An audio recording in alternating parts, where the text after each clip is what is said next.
विराट कोहली जिन्होंने पहले 2 मैचेस से अपना नाम पुल आउट कर लिया था, पहले 2 मैचेस में वो अवेलेबल नहीं है ऐसा उन्होंने बता दिया था फॉर सम पर्सनल रीजन। और पर्सनल रीजन कहते ही बहुत तरह के रूमर्स चलने लगे, बहुत तरह के मीडिया आउटलेट्स ने बहुत सारी खबर चला दी। और जब रूमर्स बहुत ज्यादा हो गए तो कुछ रूमर्स ऐसे हो गए जहां पर यह कहा जा रहा था कि उनकी मां की तबीयत काफी सीरियस है। और जब बात मां पर आई तो विराट के बड़े भाई विकास कोहली ने कंफर्मेशन देते हुए एक इंस्टाग्राम स्टोरी डाली और उन्होंने बोला कि मैं देख रहा हूं कि मेरी मां के बारे में कुछ बहुत सारी अफवाह चल रही है कि उनकी तबीयत को लेकर के, कि उनकी तबीयत ठीक नहीं है, काफी सीरियस है, लेकिन मैं आपको बता दूं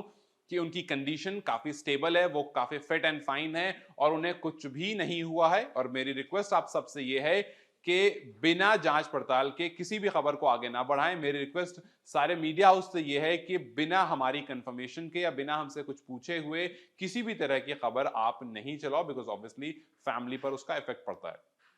इस बात को हम समझते हैं कि विराट कोहली की गैर मौजूदगी हमें पहले टेस्ट मैच में बिल्कुल खली और सारे के सारे भारतीय फैंस जो हैं उनको बहुत ज्यादा तकलीफ हुई जब हम पहला मैच, जीता हुआ मैच हार गए ये कह सकते हैं, क्योंकि हमने देखा किस तरह से हम 230 चेस डाउन नहीं कर सके सेकंड इनिंग्स में और हमारे बैटिंग जो है वो कंप्लीटली कोलैप्स हो गई। हमारे टॉप ऑर्डर बैटर बहुत बुरी तरह से कोलैप्स हो गए, चाहे रोहित शर्मा हो, शुभमन गिल हो, श्रेयस अय्यर हो। तो इन सबको देख करके ये बात है कि विराट कोहली की याद तो सभी को आई, लेकिन विराट कोहली के पर्सनल रीजंस के बाद एक तो ये रूमर्स थी जहां पर उनकी मां के बारे में बहुत सारी बात हो रही थी, एक ये रूमर्स थी अनुष्का को लेकर के, रूमर्स थी उनकी वाइफ को लेकर के कि शी माइट बी प्रेग्नेंट और समथिंग। लेकिन ना ही विराट की तरफ से, ना ही अनुष्का और ना ही उनके किसी भी फैमिली मेंबर की तरफ से इस बात में किसी भी तरह की कोई भी कंफर्मेशन आई है। और शायद इसी वजह से जब बात उनकी मां की हेल्थ पर पहुंच गई तब जाकर के विकास, जो उनके भाई हैं, विकास कोहली को एक स्टेटमेंट जारी करनी पड़ी और बताना पड़ा कि ऐसा कुछ भी नहीं है, हम एकदम फिट एंड फाइन हैं और जैसे अभी कुछ होगा अपडेट आपको बता दिया जाएगा। तो खैर अच्छी बात यह है कि ऐसा कोई भी कंसर्न नहीं है, लेकिन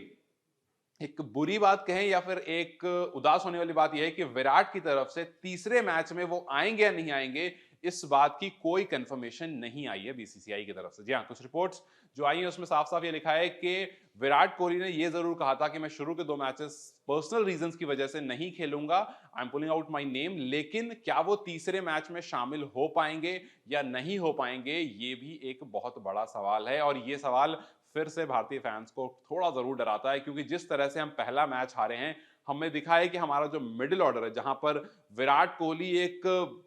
स्तंभ की तरह रहते हैं, बिल्कुल होल्ड करके एक पिलर की तरह रहते हैं, वो स्तंभ कहीं ना कहीं ढीला पड़ गया है। हमारे पास शुभमन गिल, श्रेयस अय्यर, केएल राहुल तो खैर इंजरी से बाहर चले गए, श्रेयस अय्यर और Shubman Gill out of form चल रहे हैं।